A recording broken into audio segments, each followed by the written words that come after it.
什么是电影宗师？要想分析这个问题，得先定义宗师的概念。一般我们理解的宗师，就是开山立派的人，比如说达摩祖师，据说他在少林寺面壁9年，后来创立了少林派。再比如说梅兰芳，在京剧表演艺术上进行了一系列的创新，被誉为梅派的创始人。那在电影工业中有没有大宗师呢？今天我们就来梳理一下电影历史中的传奇故事。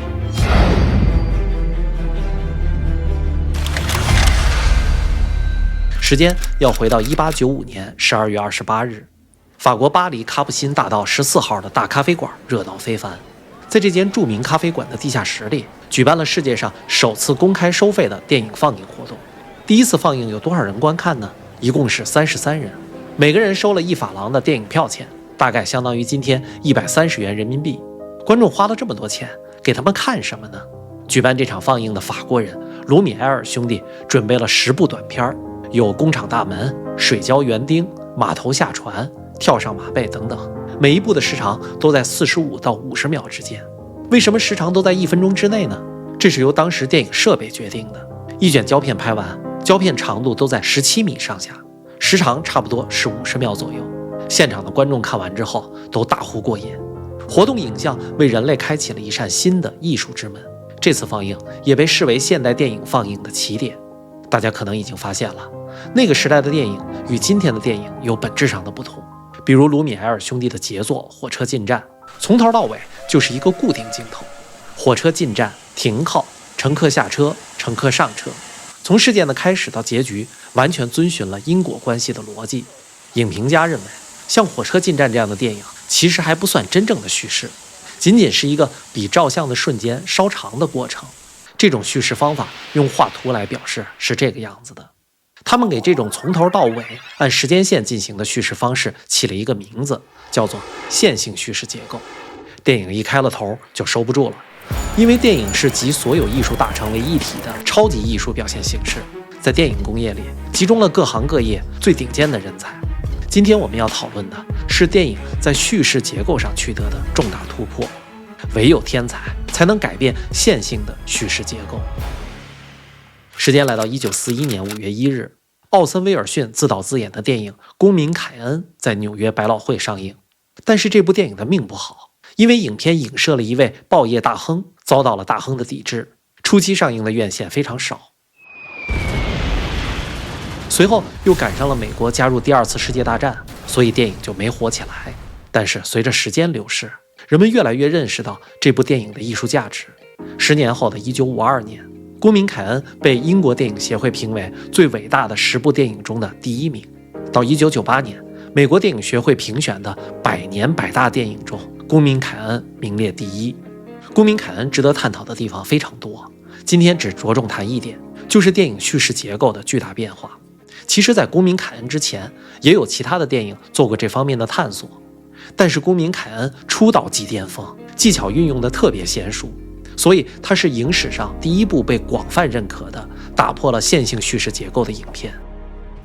公民凯恩的第1幕就是倒叙，报业大亨死了，后面几幕通过不同人的视角回忆了大亨的一生，最后一幕巧妙地把前面所有幕的内容串联结合在一起，并且找到了全片的题眼，揭示了到底是什么造就了大亨复杂多变的人物性格。这种叙事方法用图表示是这个样子的，称为非线性叙事结构。今天我们回过头看，也许觉得这种倒叙的方式没什么了不起，那是因为时代不一样了，我们不能用80多年后的眼光去看待问题。在1941年，这种非线性的叙事方式是非常了不起的创新与突破。但是这部电影仅仅只是叙事探索的开始。时间来到1950年8月25日，日本导演黑泽明的《罗生门》在东京上映，一上映就引起了巨大的轰动，因为在此之前，人们从来没有见过这样奇特的叙事结构。《罗生门》讲述的是强盗为了夺取武士妻子，将武士杀死的故事。但是导演却通过强盗、武士妻子、武士与樵夫4个人的视角，分4次讲述了同一个故事。因为每个人对这件事的理解都不一样，就造成了一个故事产生了4种不同意义上的结局。这部电影表达了什么呢？其实就是人言不可尽信，这样一个古老的道理。罗生门揭示了真相的多面性，每个人都会站在自己的立场上看待问题，所以每个人也都是不客观的。罗生门的叙事结构非常的奇特，它从一个起点出发，经过4次不同的路径，最后走向了一个开放的结局。这种结构称为什么呢？它是一种两头确定，中间产生分支的形态。因为这种形状有点像汉字的中字，所以我称这种类型为中字结构。罗生门叙事结构对后来的电影产生了深远的影响，很多影视剧都采用了这种多视角叙述的手法，去探讨真相和人性的复杂性。罗生门影片的结构与它所表达的主题内容天衣无缝地结合在一起，使这部影片成为影史上最伟大的电影之一。罗生门也获得了第24届奥斯卡的荣誉奖，相当于后来的奥斯卡最佳外语片奖。那个时候二战刚结束没多久，美国人还普遍很反感日本。在这种情况下，罗生门能够得奖，说明好的艺术作品是没有国家与种族的界限的。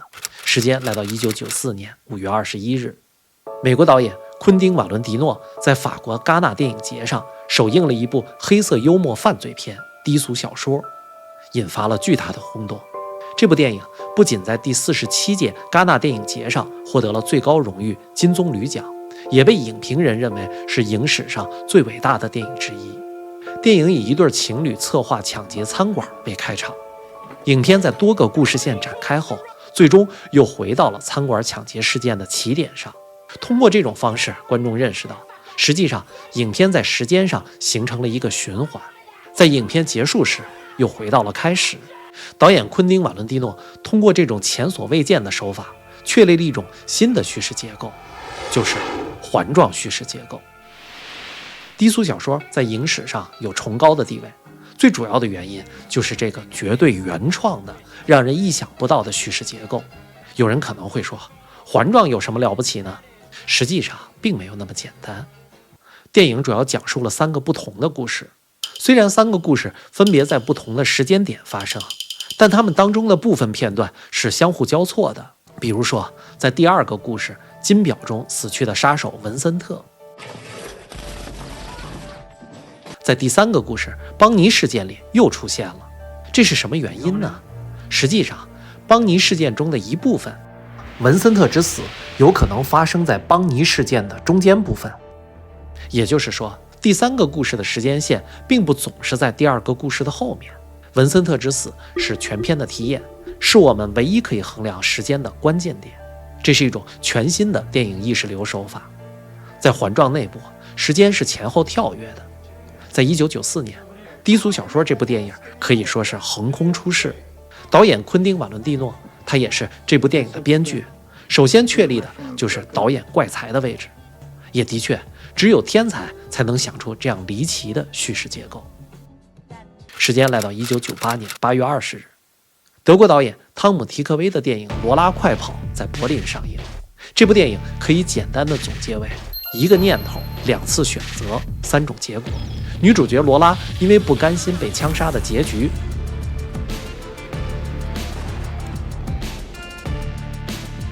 启动了时间循环，又多给自己2次新的生命抉择。影片一共分为3段，每段约20分钟，讲述的都是同一个时段内发生的事儿，但是由于一些细微的不同，使每段故事有了新的不同的发展与结局。罗拉快跑并不是第一部有关时间循环的电影，在此之前已经有很多电影是基于时间循环设定的。罗拉快跑精妙的地方在于，导演汤姆·迪克威设定了一种全新的叙事结构，故事的起点都是一样的，就像是树的主干，然后向上形成了3个不同的分支，每个分支都产生了一个不同的结局。这种叙事结构可以称为树状结构。这是影史上第一次出现树状的叙事结构，它让整部电影呈现了一种电子游戏式的感觉，观众就像是游戏玩家，可以操控角色完成任务。在每轮游戏结束后，女主角罗拉就获得了上一次的经验，汲取教训，然后在下次游戏中重来。导演让叙事结构与情节内容完美的融合到一起，产生了1+1大于2的效果。电影一上映就轰动了德国，很快就在全球流行起来。罗拉快跑也成为后现代电影的里程碑。它是怎样取得了这样的成就呢？当然，最主要的还是叙事结构的魅力。但是我们的故事还没有讲完。时间来到2000年9月5日，在威尼斯国际电影节上，英国导演克里斯托弗·诺兰的电影《记忆碎片》再一次呈现了全新的故事叙事结构。电影的设定是这样的：男主角伦纳德得了一种罕见的病，叫做顺行性遗忘症。这种病很奇怪，每隔10几分钟之后就会忘掉最近发生的所有的事儿，但是在得这个病之前的所有的记忆都在。在影片开始的时候，男主角杀了一个人。其后电影分成了2条叙事线，一条是黑白画面的正向叙事，另一条是彩色画面的倒叙叙事。这2条叙事线轮流进行，最后黑白片段与彩色片段衔接，形成了一个连贯的故事。有热心的影迷将这2条线做成了一个时间表，就是下面这张表。可以看出，黑白片的正向叙事与彩色片的倒叙轮流剪辑，最终汇合的点是什么呢？其实是全片的时间终点。如果我们把影片放在时间轴上看，是这样的：影片的结尾是时间轴上的0点，黑白部分是过去发生的事儿，是顺行的；彩色部分是未来发生的事，是倒叙的，最后汇合到一起。因为在时间轴的2侧，时间上是互为镜像的，所以我称这种结构为镜像 V 字形的叙事结构。记忆碎片的故事简单来讲是这样的：男主角伦纳德认为妻子被歹徒残忍地杀害了，他要寻找杀人凶手，为妻子报仇，但是他得了遗忘症，只能根据一部拍立得相机、一堆自己手写的笔记以及满身的真相纹身来寻找凶手。他不知道是不是真的报了仇，是不是杀错了人，甚至他妻子到底是怎么死的，这些都有可能与他记忆中的不一样。那伦纳德为什么还要不停地寻找凶手呢？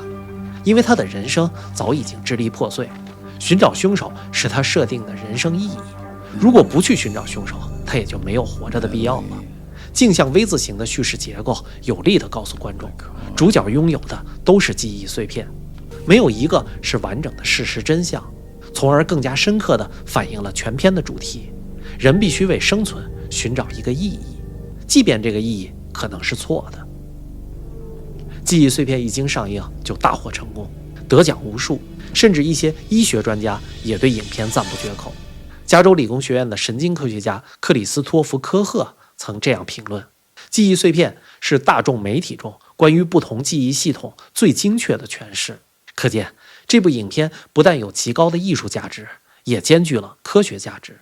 以上我们用最短的篇幅介绍了电影史上最具特色的叙事结构的变化，从最先的线性结构到非线性结构，然后是中子星结构、环状结构、树状结构，一直到镜像 V 字形结构。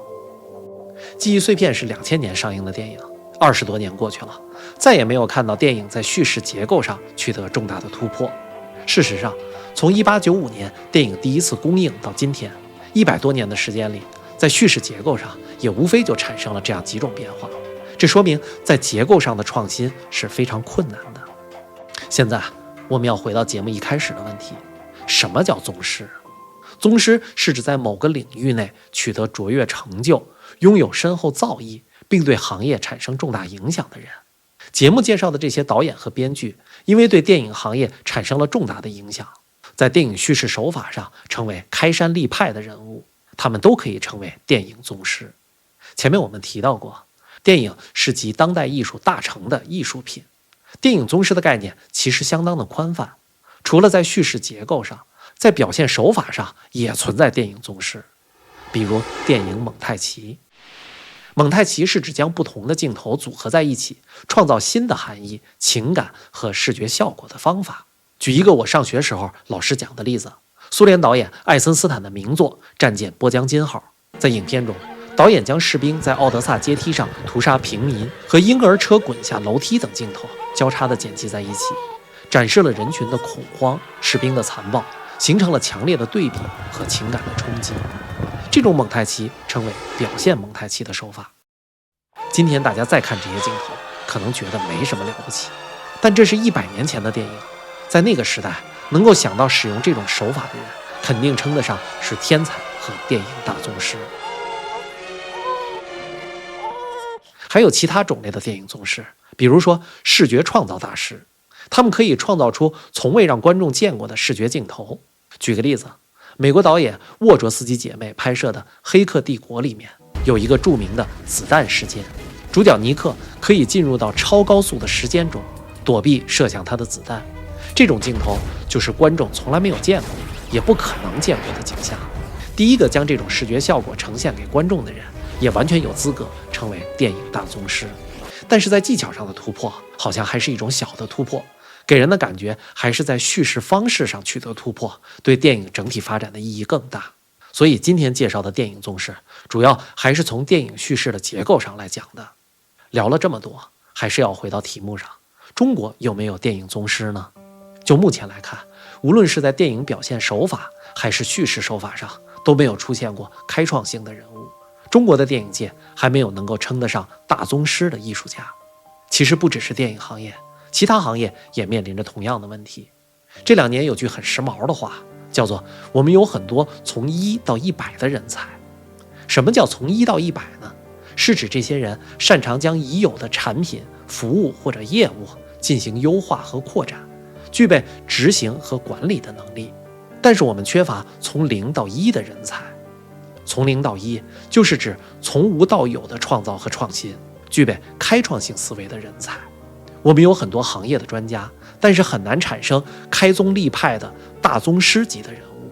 这种现象的原因是什么呢？先做一个声明啊，这是一个开放性的话题，并没有什么确切的结论性的答案。我认为主要的原因之一与当前的教育模式有一定的关系。其实早在1940年的时候，著名的历史学家、教育家钱穆就曾经提出过一种教育方式，称为通识教育。所谓通识教育，是一种教育观和教育实践的总和，目的是培养全面发展的人才，使学生产生批判性的思维和透过现象观察本质的能力。但是现在看，我们的教育偏重于专业教育、专才教育，学生在一个学科上学得又精又专，但是忽视了全面素质的培养，这就很难产生大宗师。大宗师不仅需要在专业技能上达到卓越的水平，还需要具备多方面的个人素质。比如说，他需要具有开创性的思维，对人类命运强烈的责任感和使命感，有广阔的视野和洞察力，跨学科的知识和能力。他还需要有自我反思和自我批判的精神。这些个人素质共同构成了大宗师的卓越特质，而以上的特质与通识教育有密切的联系。大宗师不可能是教育生产线上的一个产品，而是一个拥有独立精神的人。好了，今天的节目就分享到这里，欢迎关注老明的频道，我们下期节目再聊。